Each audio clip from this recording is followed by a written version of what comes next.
Hi guys, so today's video is going to be about dancehall music in the UK. The UK nightclubs are trying to ban dancehall music. I'm going to read the article and let's get right into it.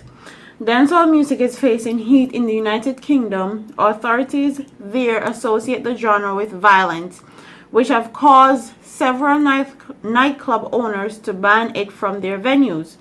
DJ Rohan DJ Face Woolry, originally from Mobay, is a popular disc jockey from Stratford in East London. He confirmed the ban in an interview with Splash. No promoters can't even get a club. Once you say the word basement, you won't get the club. Promoters of most basement raves are now underground and the events are being held at secret locations. In early January, the tabloid Daily Star reported an incident which took place in Westminster, West London. The article stated that a Jamaican dancehall boat party on the River Thames a descent into chaos when a revealer was stabbed. The incident was also carried in the rival Daily Mail. In a story aired by BBC 1 year ago, the owner of the London nightclub said that he was ordered to stop playing dancehall music.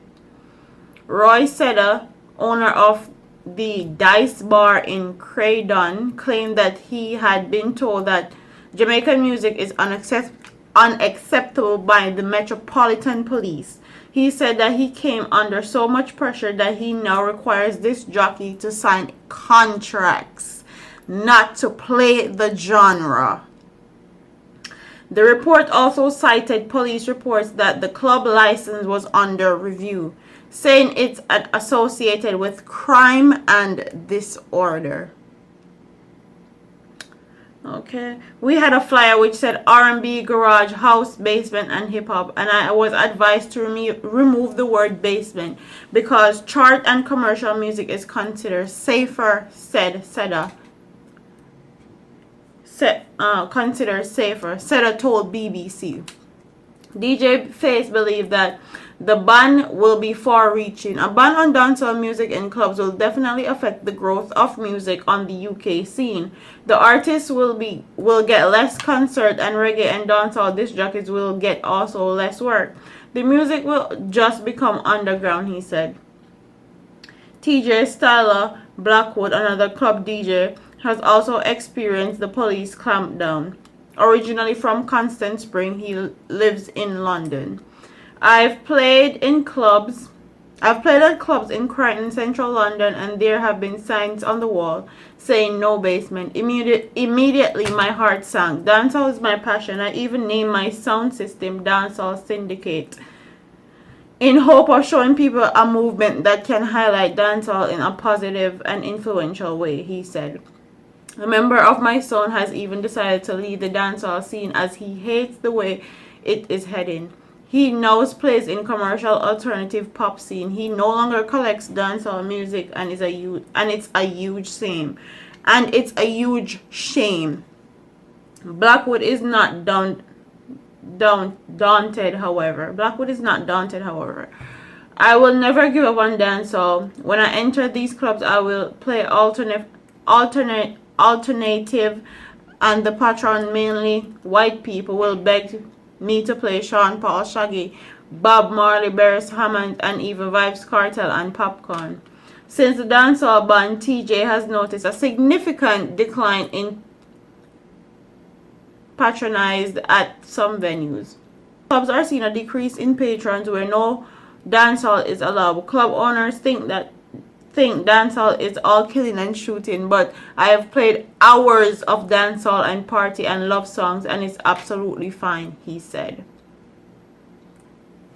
So basically, they're trying to ban dancehall music in the clubs in the UK. They say it's unacceptable and it is widely associated with violence and crime and murder.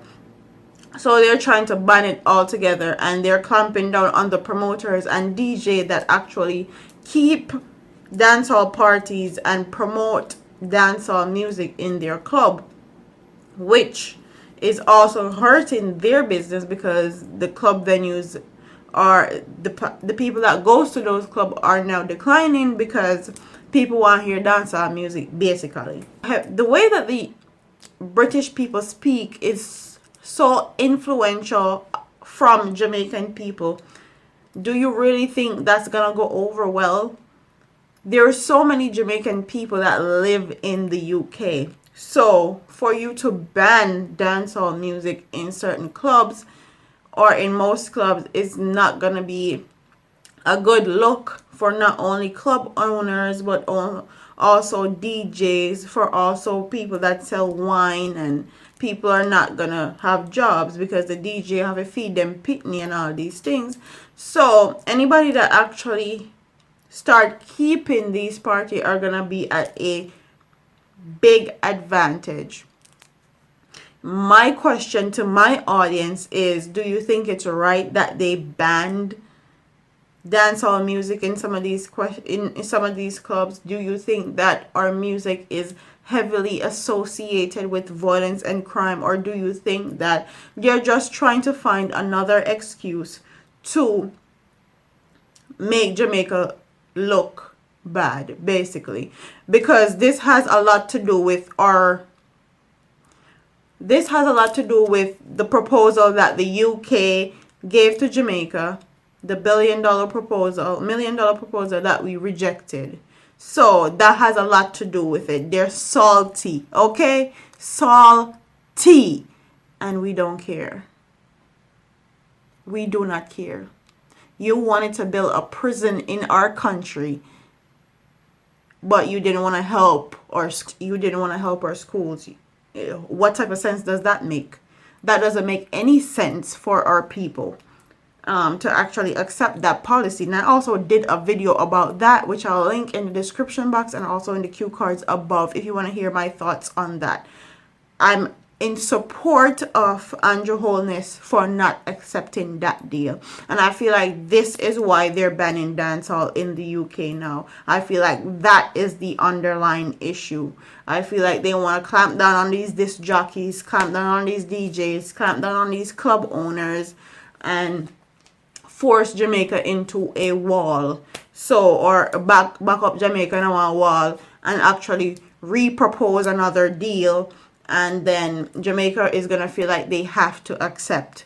So in the comment section below, I want you to tell me if you think that this has anything to do with the proposal that Jamaica rejected, the $1 million proposal that they submitted to Jamaica to build a prison in Jamaica.